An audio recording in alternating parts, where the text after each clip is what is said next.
Let's move on to the next segment, gentlemen.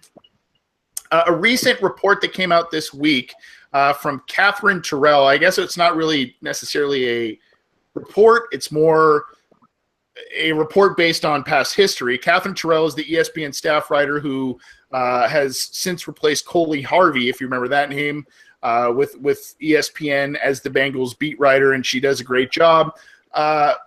She kind of put out something today that said big draft class won't deter Bengals from keeping all 11 draft picks. And as we know, the Bengals value the draft. They've made it very well known. They've talked about it even during the midst of free agency. They've got 11 picks, and they have a top 10 pick. They have a high pick in the second round. They've got a lot of ammunition to work with, and we're not going to talk about this necessarily today, but they've also got A.J. McCarron in the pocket to potentially deal for another relatively high pick. So I guess when you look at it, guys, in terms of positional need, in terms of to me, this has a lot of star names in this draft, whether it's, some people believe if the same guy you're going to get at 6, 7, 8 overall is the same guy you could get at 23 overall, maybe. But you've got a lot of high-profile, star, productive college players in this draft. And, if the Bengals get a guy at 9, should they sacrifice some of those later picks and move back up into the late first round? Obviously depends who's there. But it sounds like, according to Catherine Terrell, Scott, the Bengals might not be open to moving up. And granted, they've only done so, I think, 3 times in their entire franchise history. But should they, with the ammunition they have, the star power that's in this draft, the needs that they have coming off of a 6-win season, should they be open to wheeling and dealing more and moving up in this draft? I think I would probably echo the sentiments of most fans that, yeah, that would be ideal. And the main reason, as you mentioned, they have 11 picks, and if you look at their history, especially in the Marvin Lewis era, they don't really utilize when they have that many picks well. A lot of the later picks end up not being guys that make the roster. So in that regard, it'd be much better to package them, get a better player, maybe get a higher second, third, fourth round pick instead of grabbing a guy in the end of the draft who's not going to make the roster. So I went ahead and threw together a list of names of guys the last few years they've drafted and how many picks they had. So last year they had 7 picks. All 7 made the roster, but that was only 7, so 1 per round. And the reason everyone made the roster is a couple guys were on IR, specifically Billings and William Jackson III. Presumably, if they were healthy, someone else may not have made the roster. So let's go back to 2005. They had 9 picks. 3 of them didn't make the active roster, P.J. Dawson, Marcus Hardison, and Mario Alford. Obviously, you could argue, well, it's somewhat injuries. It's also somewhat, guys in the practice squads that didn't make the 53-man roster. 2014, they only had 8 picks, and Lavelle Westbrooks, who was one of the last ones, didn't make it. Before that, 2012 and 2013, they had 10 picks. So we're getting much closer to what they have this year with 11 picks they have. We have Sean Porter, Tanner Hawkinson, Kobe Hamilton, Reed Fragel, and then the year before, Boom Heron and Sean Prater. So you have 6 different guys didn't make the roster, and that's how the 10 picks. So you can say, and most of those guys were the later picks. The guys in the 6th, 7th, 8th, I guess in the 8th round, got it carried away. 6th, 7th rounds. So what you're looking at is, yeah, it's nice to have all those picks. It's nice to bring all those guys in, but they're not guys that are making your roster. They're either making practice squad, eventually disappearing, or they land on another team. And then the year before, 2011, they had 8 picks, and guys like Dante Moak, Robert Sands, Corey Lindsey, and Jay Finley didn't make it. So I think you're ending up with a situation where, okay, now we have 11 picks. Based on their history, not all 11 are going to make the roster. Probably very unlikely that all those 6th and 7th round picks, especially those compensation picks, aren't going to make it. So at that point, I think the preference would be, you do something with them. You package them up for something. Now the question is, can they do that? As you said, they don't have a track record of it. They haven't been very successful when they've traded, whether up or down. You obviously point to Kajana Carter, Russell Bodine. Neither one were really great. They were both trade ups. They traded down. Obviously not what they do in this case, but they did trade down. Ended up with Chris Perry over Steven Jackson. That really didn't work out. They tend to be a team that is afraid of change, including change of spot in the draft order. I think knowing them to hold on to all 11 picks. That being said, I'd prefer they didn't, for the reasons given. Connor, this is a team again who has rarely traded up to, better their franchise in the draft, and it's kind of ironic because this is a team who. And bless you, by the way. It looks like you sneezed, buddy. Yeah, thank you. Thanks for putting it on mute. Gotta keep it professional, though. Gotta keep it professional. Be on mute. I saw you. I'm paying attention, buddy. No, but this is a team, though, who has really, and publicly done so, emphasized their interest in the draft. They want young talent. They want the cheaper talent and talent they can get and lock in for a number of years. And then they can decide if they want to keep them long term or not. In doing so, and in supposedly valuing the draft, they never move up. When there's a guy, and we've seen it happen so many times. It was you want to go back to 13 years ago.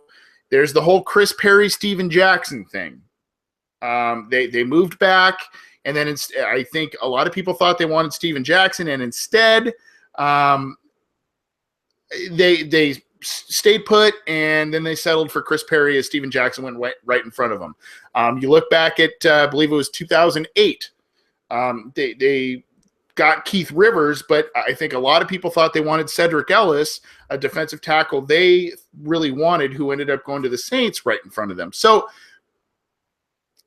to me, I think that this is a team that is already kind of deep enough on the back end. It's more, give me guys who can start now. Give me guys who are role players now. They've got the special teams, maybe kicker aside. They've got depth at corner. They've got depth at safety. Like, give me guys in these first handful of rounds that are wow guys that are going to come out and get snaps immediately. I don't know if you're looking at the end of the 5th round, you're going to get a guy that does that with a compensatory pick. Maybe you can trade it to a team, though, that needs that depth. What do you think? Yeah, I mean, I don't know. I think Marvin Lewis or like whoever it is that we're going to put this this moniker over, that like the Bengals approach, so to speak, whether it's a person or just a team, Marvin Lewis, Duke Tobin, like whatever. It's interesting because they value so highly the abundance of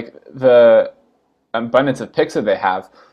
We saw in 2012 when Marvin Jones and George Iloka, both 5th rounders, one of those was a compensatory, I don't remember which one, but they had it. I wish I pulled that up actually while you were talking, but they had, I remember 2012 was the year they had a ton of draft picks. And I think, well, one person could argue that you have so many draft picks that people get iced out because of it. That being said, when you have 11 rookies competing for playing time or even a spot on the roster, it really, something bad. And if you're a guy trying to make the Bengals and you get drafted in the 6th or 7th round this year, there really isn't any guarantee you're going to make the roster. And so these guys, maybe it makes them compete harder. And those guys who are going to make the team aren't people who are going to flame out of the league or eventually going to flame out of the league. I don't really think it matters whether or not it's now or in the future. But I think you are right in the sense that it's interesting to see what exactly are the Bengals going to do with 11 picks. That's a lot of picks. I did a mock draft last night on Mock Draftable, and it was exhausting. If you get one pick and you're like, oh, I don't like this pick, you have to go back and restart the whole thing, and then you're making another 11 picks. And so it's a lot of picks. It's a lot of players. And I think the Bengals, more than probably a lot of other teams, would have these guys not graded as high. Like, I think their grades for these guys aren't high enough that they expect these young players to come in and compete for snaps right away. I mean, so I think when it's all said and done, like, there's pros and cons to it, and I definitely hope the Bengals, like, at least like, get rid of one of those picks, because I don't. It's just, you also have undrafted free agents to look at, and what are you going to do with undrafted free agents when you have 11 players that are used? Like, it just feels like a waste of resources to watch. Like you guys said, like, to watch a seventh round pick not make the roster. It's just like, well, what's happening with that? But the point you also made with the whole Bengals valuing having those guys under contract for 4 years is also a pretty big deal. Like, PJ Right. Dawson, for example, I don't know if he made the practice. If he was on the active roster at one point. I don't know if he was on the practice squad when he started his career, like Scott said. I'd have to double check that. He But was, so just to clarify, I think as a rookie he was active roster. His and second then he year got demoted. Yeah, he got cut and then yeah. had some visits, and then the Bengals brought him back on the practice squad, and I think later in the year they brought him back on the Yeah, he's active back on the active roster. roster. So it's been a weird ride for him. Yeah, for sure. But I think it's guys like that which make you think, like, if PJ Dawson, by devil's advocate, has a good year this year and comes back, it just would kind of go to show that the Bengals having that, the 4 years, as opposed to when you sign an unrestricted free or undrafted free agent, it's like 2 or 3 years. I think if they're under contract, that you have that extra time to really see whether or not the guys overcome the obstacles he faces or earn that playing time, whatever it may be. It's just a waiting process, and the Bengals are just not a quick team. They don't make quick decisions. I think a lot of people say, they don't just say, like, oh, and we saw with, like, Adam Jones, they didn't rush to a decision with him, and more details come out, and he, not that it makes things better, but the charges get dropped and the felonies dropped, or whatever it was that happened. I mean, I'm not going to pretend like I really read into all that legal drama, but decisions. And so with rookies, they're hesitant to just play them immediately, which can be a good thing and a bad thing. But when it's a picks, it's kind of a hill with 11 picks. But from the Bengals standpoint, I think that they probably like the flexibility it gives them. And from their mindset, if they nail, like, half of those picks or more, like, they're going to be set for the next 5 years. I get you, and I look at it and I kind of say, okay, yeah, stockpile. You're in a year of you're in a couple of years of transition based on the offseason losses over the past 2 off seasons. But what you've also done is you've relied on the draft to kind of provide a windfall for some of these guys who have left. So now you've got a younger team once again. Yeah, you've got some roster holes to fill, but do you have 11 major roster holes to fill? I kind of look at it and I say, if a team is willing and you see a guy that might not be there 10, 12 picks down the road when you're on the clock, and a guy who could come in and give you immediate snaps and productive immediate snaps, or you think that, I say go for it. I mean, I don't really, especially with how this team treats rookies, I don't really see how this team can sit here and say, okay, yeah, we've got 11 spots up for grabs for rookies, whether it's undrafted free agents, the picks, whatever. I don't know how they're going to have that available, and not only have it available, but have it be where they are productive players on the roster, whether it's a gunner on special teams, another kicker.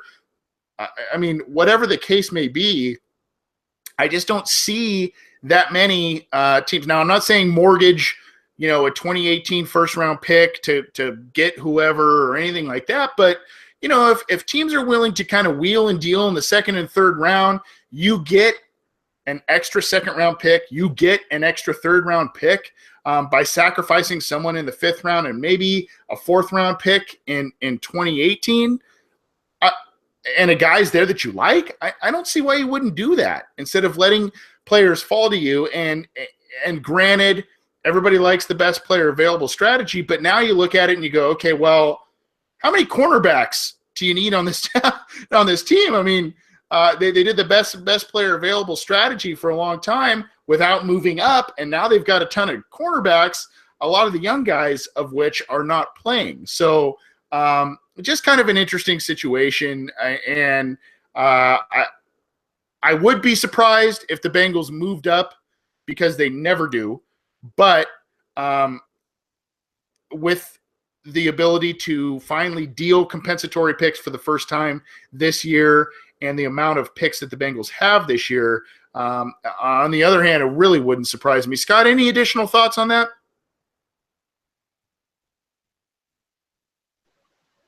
Sorry, my newest fancy apparatus is a little slow. You're good. You're good.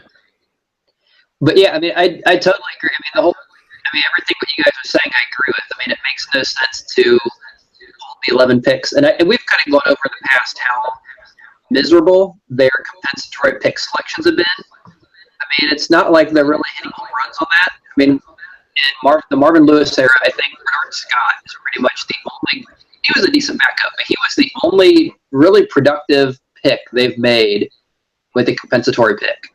And if that's all you have to show for after 15 years, then yeah, trade trade those picks. And not that moving up is necessarily going to get you a better player, but it gives you a better chance. And it's nice to see that Tobin and Marvin maybe have enough sense to say, yeah, let's get a whole lot of picks. I mean, we see the Browns doing it, kind of the shotgun approach. If you make that many picks, you can't go wrong. Well, you still could, because I mean we've seen it how many years where the Browns drafted a quarterback and failed. I mean, you would think at one point one of those guys has to be able to throw a pass in the NFL. So yeah, I mean it's nice to have those picks, but me personally, would I rather have 11 picks out of the first 300 or 5 or 6 picks in the first 100? I think I'd rather have the 5 or 6. So yeah. I don't know. And I think you kind of hit on this. Their track record doesn't show it. And I think that's the one interesting thing is this a team that is aggressive enough to make not only a trade, but a trade that makes sense? Not just, we're going to trade for the sake of trading, but we gave up way too much. But instead, hey, we made a trade that made sense. It was a good trade. People were like, yeah, that was a good move. You gave up what you had to, but you got good value. You got a good player. That's the thing I would want to see instead of trading just for the sake of trading and walking away from the draft, without being any better than it would have been with the 11 picks. Well, Scott, likely that would take a general manager, and I think the way this team is, or the organizational chart of this team is not allowing that. But good thoughts from both of you. We're going to move on. But if you have any additional thoughts on what the Bengals should do with their draft picks, should they move up? Should they stay put? Should they even collect more draft picks, which they have done in the past? And sometimes it's worked out for them. You see the 7th rounders like the Jonathan Fenenes and TJ Hushmanzadas that ended up working out with the team. I get that argument too. I just think personally that this team needs more immediate impact players. That's me. That being said, you can get in touch with us on Twitter at BengalsOBI, on email, theobinsider@gmail.com. You can get in touch with us and or download our stuff on iTunes, SoundCloud, YouTube, and Cincy Jungle. Check us out. Subscribe to our channels. We appreciate it.